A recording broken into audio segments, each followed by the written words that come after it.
So will you please join me in saying the verse of the robe? Vast is the robe of liberation, a formless field of benefaction. Wearing the universal teaching, I realize the one true nature, thus harmonizing all being. Vast is the robe of liberation, a formless field of benefaction. Wearing the universal teaching, I realize the one true nature, thus harmonizing all being. Vast is the robe of liberation, a formless field of benefaction. Wearing the universal teaching, I realize the one true nature, thus harmonizing all being.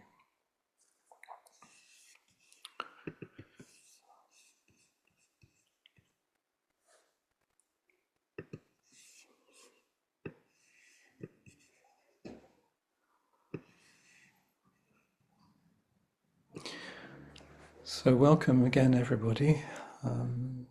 It's great to be here. And I'd like to firstly thank and acknowledge Joel for taking this seat for the last 3 weeks. So it's much appreciated, Joel.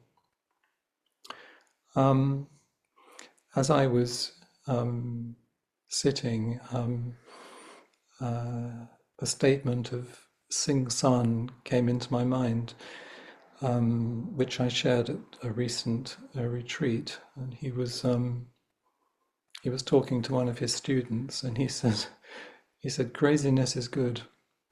Crazy people are happy, free, and they have no hindrance.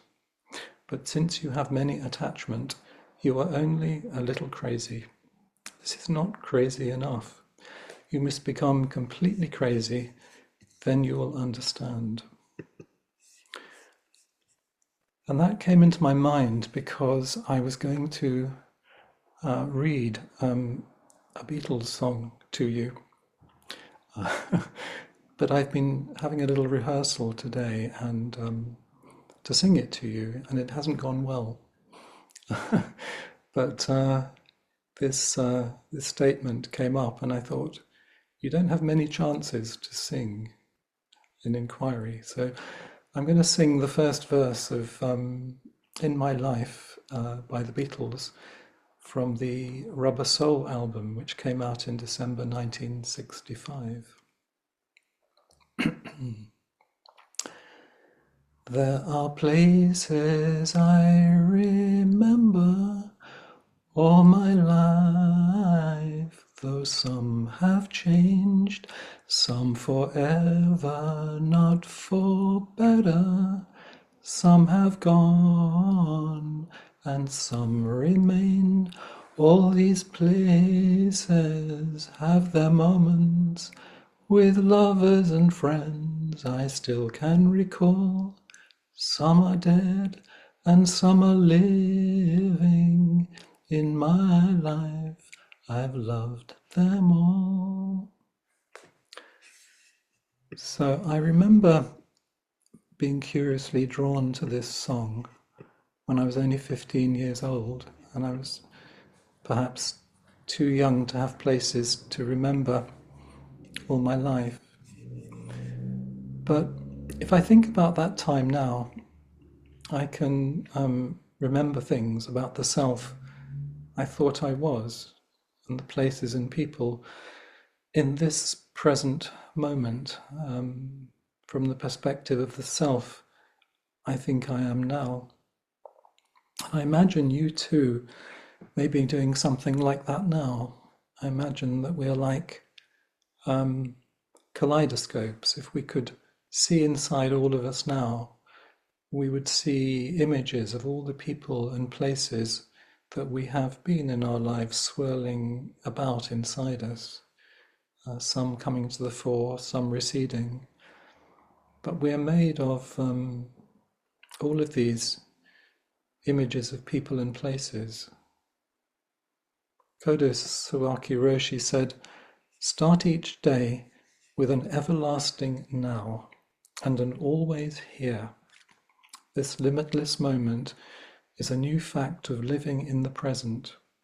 The past, when you consider it in the present, is a new past.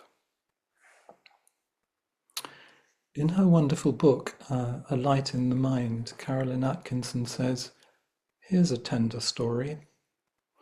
She describes how she went to hear the writer Pico Iyer offer a talk at the Capitola Book Club in Santa Cruz. She says, I invite you to imagine yourself a member of this crowd. Isn't this a beautiful and skilled invitation to bring the reader into the event? She describes the joy she felt in the activity of meeting friends and appreciating Pico Iyer. He was charming and we loved him, she says. We sat admiringly and looked at a self we could all appreciate.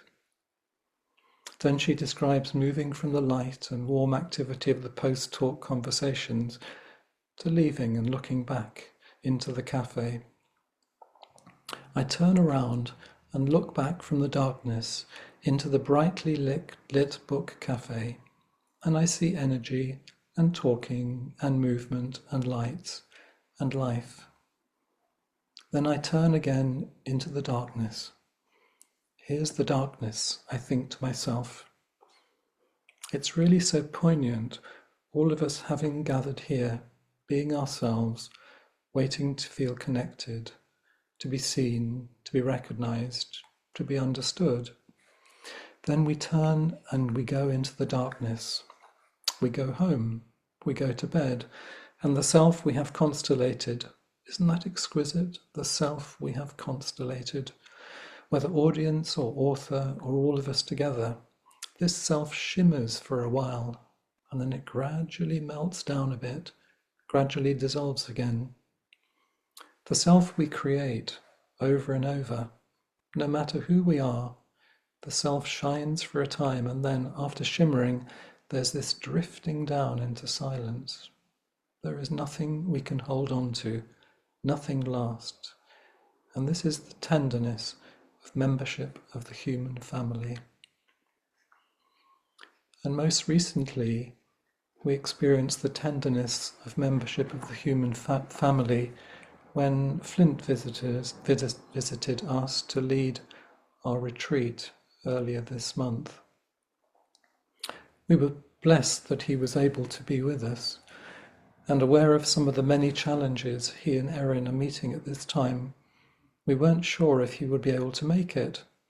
It was only when he was actually on the flight from Chicago to London that we knew we would actually see him the next day. After collecting him from Taunton railway station, we were so fortunate to have 3 days with him in a treehouse ensconced in a wood to prepare for the retreat and Jukai ceremony. Each day was particularly precious, as we were very aware that he might have to return home at any time. Then we started the retreat, and on the first evening, these are some of the reflections Flint shared with us. What is the real spirit of practice? No matter what I have taught you, what you have read or understood about Buddhism or Zen practice, I'm always attentive to the spirit of practice, which is hard to describe or point to exactly, but I can sense it in myself when it is present, and I can sense it in you when it is simple and authentic, a wordless recognition or a perception of the energy of wakefulness being expressed in the most ordinary ways.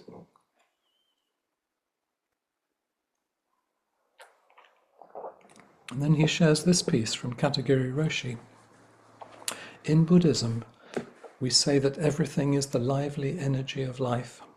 When that universal energy touches down at the intersection of time and space, it temporarily appears as form, the form of a human being, the form of a tree, a bird, or a pebble. And from Flint, is it possible that the ongoing, unending, embodied, loving energy of grief is what lives in the space between our stories and our lives? Is this where we discover the life light, the animating energy of the universe, Buddha's nature, truth, freedom? And the last quote, was from Suzuki Roshi, which was very appropriate for our retreat, which was we were serenaded by loud spring birdsong throughout the 5 days. Suzuki Roshi said, "I don't know anything about consciousness. I just try to teach my students how to hear the birds sing." So then on the second day of the retreat, it became clear to Flint and to everyone that he would have to leave early to make the long journey home to be with Erin. We rearranged the timing of the Jukai ceremony, and after preparing and leading it so beautifully, Flint was suddenly gone.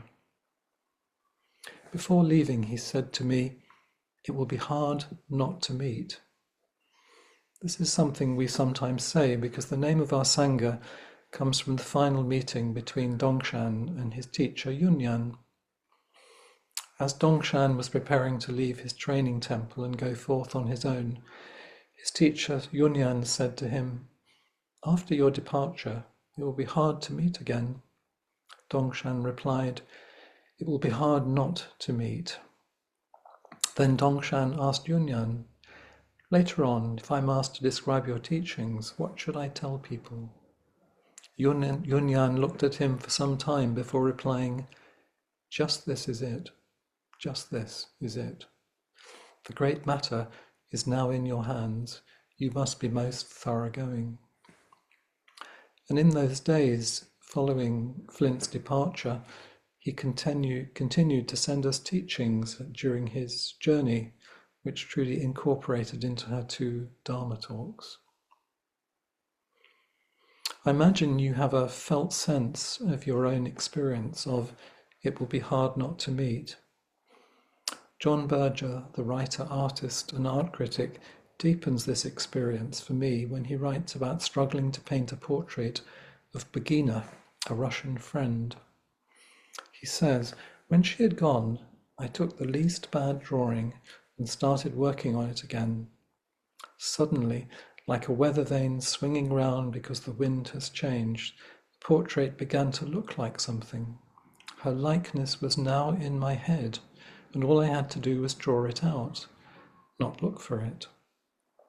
Then he describes how, from time to time during the next day, he went to look at it and felt elated. This feeling came from the face appearing as if out of the dark. It came from the fact that Begina's face had made a present of what it could leave behind of itself. Isn't that beautiful? It had made a present of what it could leave behind of itself. In another writing entitled "A Cloth Over the Mirror," Berger, exploring the history of self-portraiture, wonders how Rembrandt created his wonderful late self-portraits. He says, "I believe he used a mirror only at the beginning of each canvas. Then at a certain moment he covered the mirror so he no longer had to adjust his gaze to his gaze, and then he continued to paint only from what had been left behind inside him. Only from what had been left behind inside him.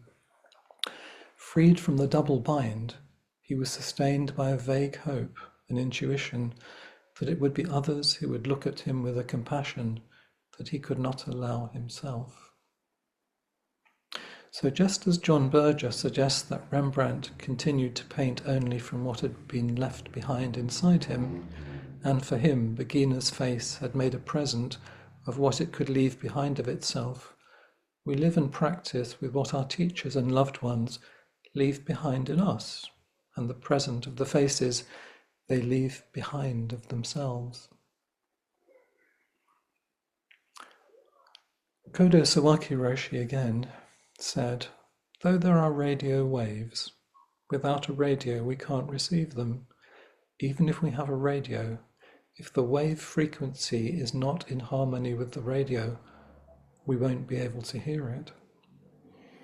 So there's something here about an attunement which we are invited to develop in order to be receptive to all of the offerings of this world. We tune to receive. And Spencer Cousins said of the wonderful singer and guitarist John Martin that he tuned his strings to yearning. He tuned his strings to yearning. So there's tuning to receive, and there's tuning to express. Perhaps a complete practice. I wonder, I'm going to tell you a little story. I think I've told this recently to a group, but maybe not you. So it's from my childhood as a dreamy boy, and when I was a child in school, if I was looking at a teacher drawing on the blackboard and I was particularly drawn to him or her, I would become absorbed in how they were expressing themselves drawing on the blackboard. Maybe the way the light caught a teacher's hair, and the way she moved, and I would forget the content of what I was supposed to be studying. So I would be absorbed in this person. And when she would turn around and say, "Okay, you all know what you're doing," I didn't know what we were doing. But I could probably draw her or write a poem about her or him. So I do have a tendency when I'm listening to a talk to sense the feel of what is being said, being enacted, probably more than what is being communicated in words, although I have got more balanced in that.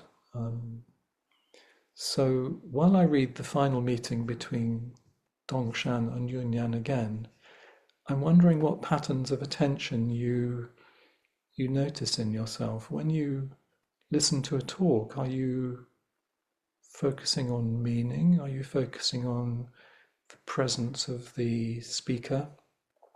Are you the colors of the room? You're really listening to your own talk much of the time and we are from our habits of attention. So for me, this meeting between Dongshan and Yunyan is very cinematic. I see it in color. I'm probably more interested in the relationship between them than actually what just this means, although I'm not disinterested in it. So how's this for you?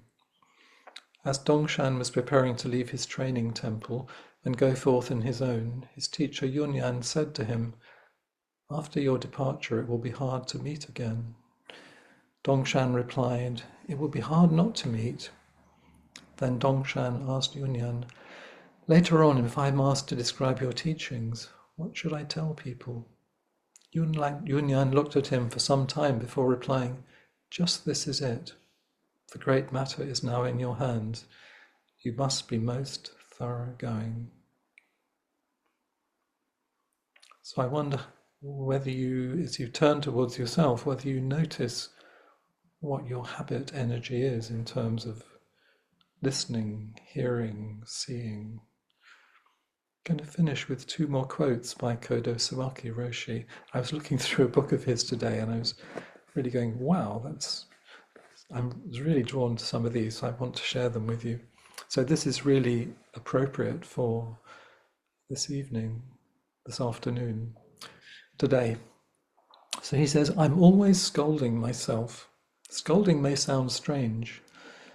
Eku henshu in Japanese, to direct the light back to illuming the source from which it comes.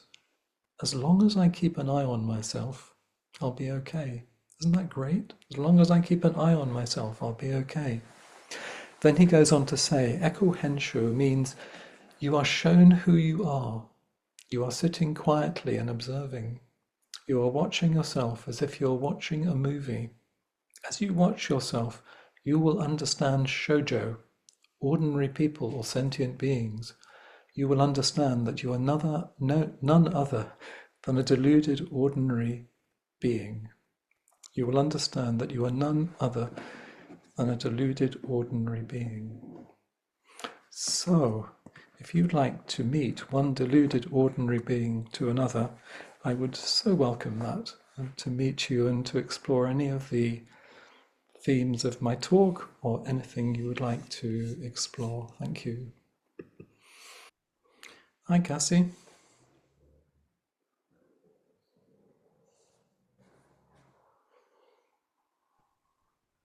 Okay. Hi. You're settled. I was pressing the audio button, but evidently not in the way that it accepted. Yeah, it's accepted you now. It's accepted me now. Hmm. But the opportunity to be one deluded human being beside another just seemed too exciting to pass. Yeah, two crazy human beings together. Yeah. Um, and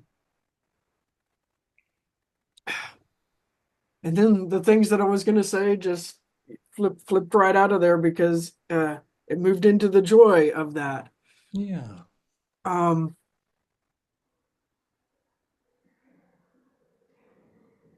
so I guess what was coming up for me during the last bit of the talk was my inquiry into my anxiousness, Hmm. and that will not, I will not, I will not step into that arena very often. Hmm. And I was just like, oh, I'm not anxious because I'm not stepping into the anxiousness. Hmm. Not that the anxiousness isn't ever present. Yeah. Yeah. Um, Even though I don't think that many people would, I don't know if people would describe me as anxious. I don't think I project it often, Hmm. but that could totally be my delusion.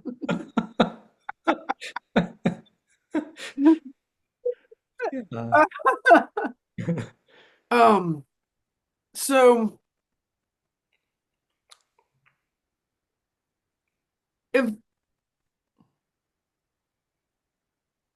I don't know if I'm looking for permission, I might be looking for permission, but I want to step out of the comfort zone more often than I do. Hmm. And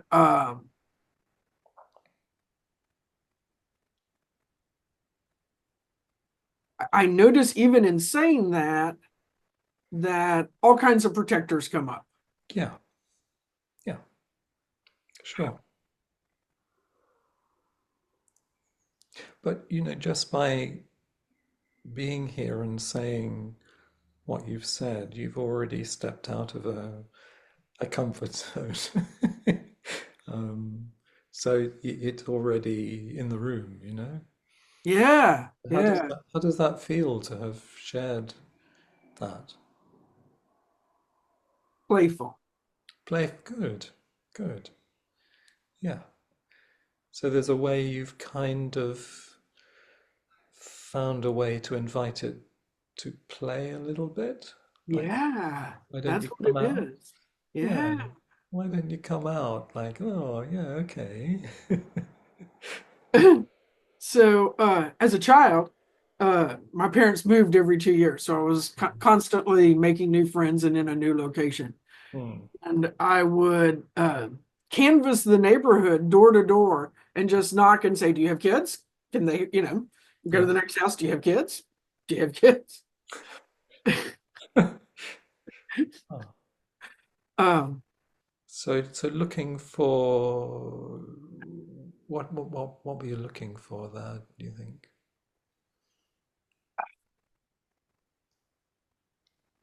it might have been motivated by the fear of, only child living alone in a new place, in the desperation of Yeah. not having playmates, Hmm.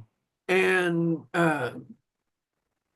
and the idea that they were in the neighborhood. I Yeah. just had to go find them. Hmm. Hmm. Um, Even though now my neighborhood is extended to England. Yeah. Great. Yeah. Um, So I'm firstly I'm really touched how you and with your courage to go and knock on doors and say, who's in there? Do yeah. you want to play? Uh-huh. Mm. And I kind of I've always sensed a playfulness in you. I feel like we're playing a little bit now, like Yeah. buddies, and you've Right. yeah, And yes, announcing a play and announcing or touch, internally touching and externally expressing that practice edge. yes, yeah. Um, the our Monday night class is doing Vimala right now, and I'm just loving it. Hmm. Um, and one of the things that Vimala kind of did was he brought the practice edge to others. Not necessarily that they were ready for that practice edge. Yes. And there seems to be a really big difference in that. I'm really kind of looking at the Mm, idea of bringing the practice edge or waiting until it comes forward. mm. Um, Yeah, there's a kind of interesting dynamic, isn't it? Do you wait, or yeah. do you go for it? Do you titrate it a little bit? Mm, Try it out. Um, it's something about you know, there's something about the courage that you have, which I really appreciate. You know, the kind of what I was saying at the beginning from Sing Song, that little bit of craziness that sometimes gets us over the line a little bit. yeah. Um, Yeah. and and I as we play, I see your anxiety. You know, I can see it, and um, it's here with us, between us, and It's okay. it's okay. It's okay. I see it. I see you. Mm. I'm holding, like, I can see, like, if we were in person, you would see how I'm doing all of this stuff. Yeah, Like, yeah, it's showing up in my hands, I guess is what I'm saying. yeah. Um, So I guess maybe your hands are kind of where you're expressing the sort of the edge. Is that yeah. yeah? Yeah. Yeah. Yeah. Hmm. Yeah. Yeah. Yeah. Yeah. So that's good. That's uh, Because it's in there moving. it's sorry. Because it's in there moving. In them, yeah, it's part of the piece. Part of the piece. But if it's sort of like if you've allowed something to move in, then that the hands are maybe offering some safety around. I've got a grip on this. Yeah. Control it. Yeah. It's so much about, yeah. I was going to bring up control earlier, but yeah, that's spot on. Mm, mm, And there is an allowing of something else in. There yeah, really is. So, yeah, yeah. It's kind of maybe it's that titrating. It's like okay, but I'm going to need to just hold my hands here and. But I love the way you showed them. You didn't. It's like It's yeah. like showing you Yeah. the full piece. And here are Please. the Yeah. hands kind of holding on a little bit, and you know here we are and we're playing. Thank you, Josh. I Yeah, love playing with you. I love playing with you too. Oh, thank you, Cassie. Thank you, Josh.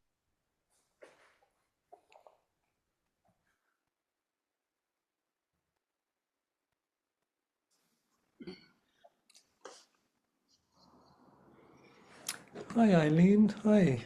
Hi, Josh. I think I've come to play too. Oh, great. Um, I really appreciated your comment. Thank you for your teaching. I appreciated the comment, Sing Song's comment about craziness. Mm, Um, I came to the practice a little over 10 years ago and had the great pleasure of getting to spend 1 year with Appamada before we moved to Madison. mm, And in that first year, I attended a retreat where we were asked to write something. And so this was my first year. And that writing was brought to my attention yesterday, this 10-year-old writing. And I was reading the end of it yesterday and remembering how constricted I felt at the time, maybe even ashamed because I didn't know anything. And I wanted to just share the last 3 lines of it because the question was, how is Buddhism where you come from? And the last 3 lines I said, Buddhism is where I come from because my first and best impulse from my earliest memories was to serve and give comfort to others. And it's where I come from because the expression of kindness and compassion touches the deepest place in me. But the last line is, I come from Buddhism because there is space to be lost and crazy, and I am. And that, I mean, it was almost a shameful admission in a way, but it was very freeing to say it. And now I reflect upon reading it yesterday and realizing that there was a much greater wisdom than I knew Yeah. time, and to have the space to be lost and crazy. That Buddhism, that everything is included, it's all invited. Absolutely. I get to come and play with you. I get to be lost and crazy, and I get to come and play with you today. And it's okay. Yeah, that's so beautiful. And we're playing as deluded beings. We can still have fun, deep, deep fun. But what you're describing is something very beautiful because it feels like looking at it again yesterday and then hearing that piece from Sing San. It feels like it's part of a piece that has sort of moved through you. And it also is part of a part. Yeah, yeah, yeah. Say what you're saying, and I'm so grateful for our community, for this, for your offering, for our practice. Yeah. And I guess I'll stop with that. Oh, well, it's really lovely to see you again. I haven't met you for a couple of years, so thank you so much And for for you, the inspiration. Thank and you. lovely to be with you too, and your presence, your calming presence. Thank you so much. Thank you.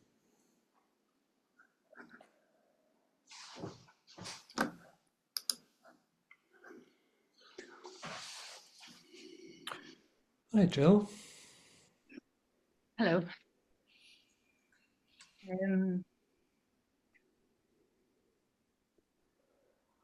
So I'm feeling a bit nervous. Take your time.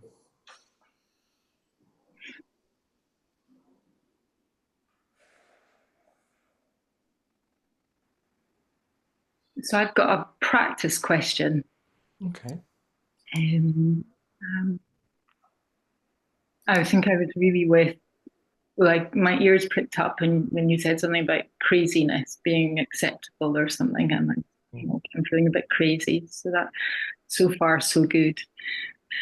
And I was thinking about Trudy's words at the retreat when she said, we don't know how this is really going to affect. And I think Flint, and I think you said it too, that kind of sense of what are we doing as we sit there all that time and then we go back to our lives. And coming back into life's been quite hard. I feel quite cracked open. And I guess I really spoke from there on Monday, and it did feel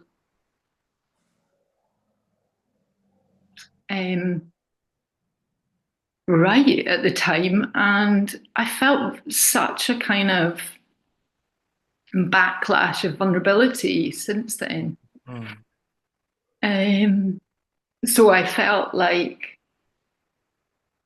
so I think my question is something about how do, like I feel quite cracked open and brokenhearted, and like it's like how, I mean, I guess my normal thing would be, oh, well, I know what to do. I'll just get myself back together again. And yeah, so that's, Now, that would be your normal thing, would be to kind of regroup and yeah. And what's your fear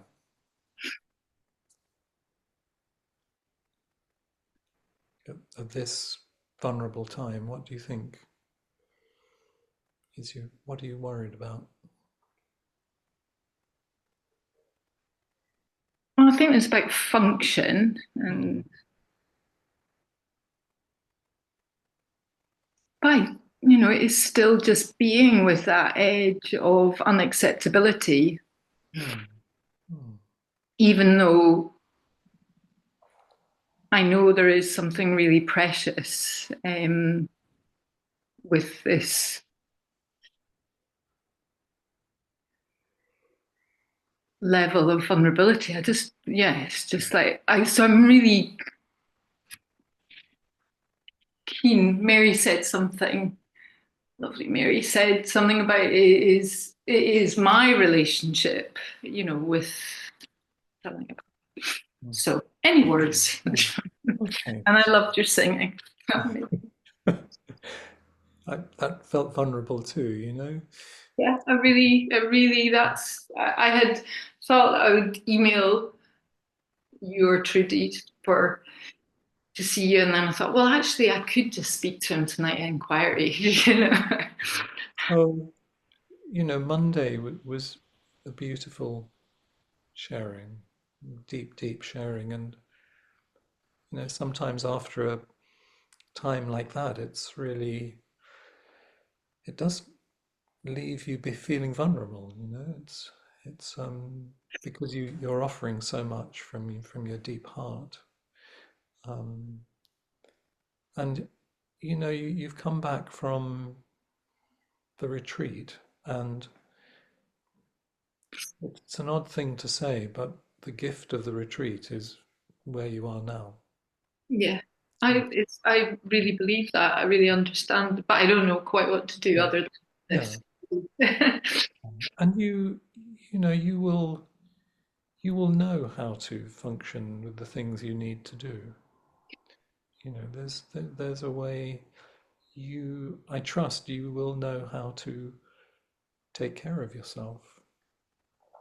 Um, and at the same time allow whatever's bubbling up from the earth in terms of whatever it is springing up, just to allow it to have its course.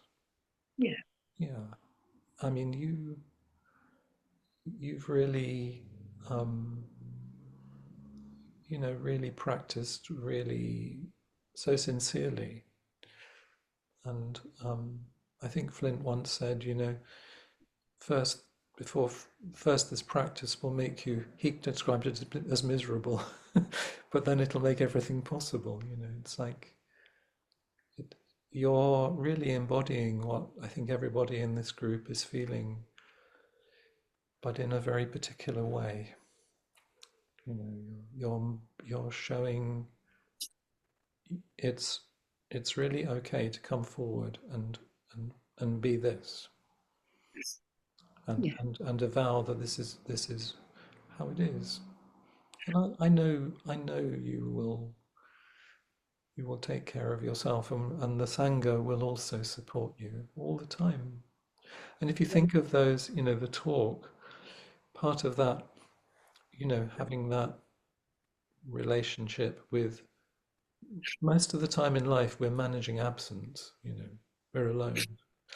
But there's all these people inside us who you know from your long life and from recent practice who are there for you, who are thinking of you and holding you all the time. So you're just really showing what one aspect of practice looks like. I'm so touched by your beautiful courage to come forward. Thank you. Keep in touch. I will. Yeah. Thank you. Hi, Lynn.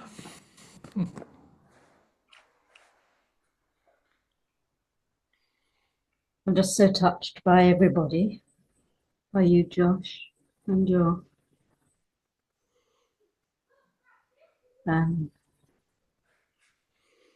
offering the spirit of the practice. And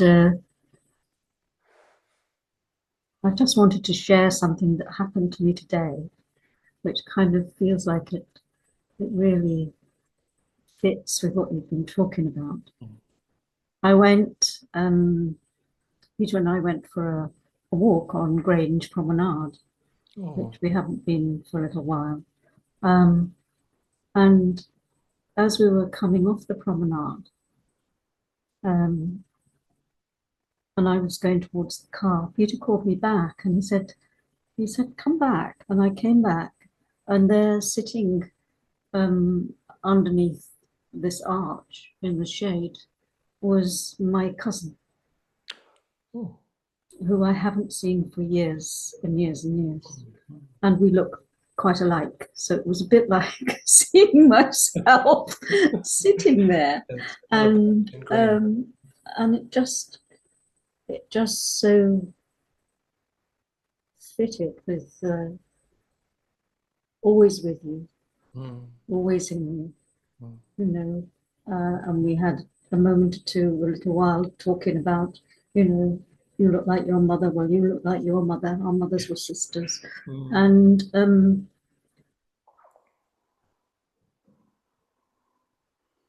I felt as if I re-met myself in some way. You know, the self that you were talking about, all of those selves that you kind of like this misty version of yourself, and then it disappears. And it was just extraordinary. It was extraordinary, and it was an extraordinary like the universe sometimes offers you something that you're not expecting at all, and it just also seemed, you know, I've been very aware of the fact that I haven't been on retreat with everybody, but I've been sitting with everybody, and everybody's been sitting with me, and it's the same with, you know, as I look at all of the people here on screen, you know, and you're all in here too, and it's just it's really touching, and it's really beautiful. It's amazing, isn't it, that you see someone who you've held deeply in your heart just for a few moments in that brief time, and something just opens up. Like something explodes inside you. Yeah. Yeah. Thank you. Oh, thank you, Lynn. And I love Grange Promenade. Well, you were there too. I was. Oh, that's a beautiful way to end our meeting. Thank you. Thank you all. So, will you join with me, please, in saying the 4 practice principles? Caught in the self-centered dream, only suffering, holding to self-centered thoughts, exactly the dream. Each moment, life as it is, the only teacher, being just this moment, compassion's way. Caught in the self-centered dream, only suffering, holding to self-centered thoughts, exactly the dream. Each moment, life as it is, the only teacher, being just this moment, compassion's way. Caught in the self-centered dream, only suffering, holding to self-centered thoughts, exactly the dream. Each moment, life as it is, the only teacher, being just this moment, compassion's way. Thank you so much, everybody, for being here this evening and offering yourselves to this beautiful group. And I look forward to seeing you again soon. And thank you, Nelly, for making the space possible. Thank you. Thank you so much, Josh, and thank you everyone for your presence and participation. Appamada's programs and facilities are supported through your generosity, and your support makes a huge difference. There is a link for contributions on the website, appamada.org/contribute.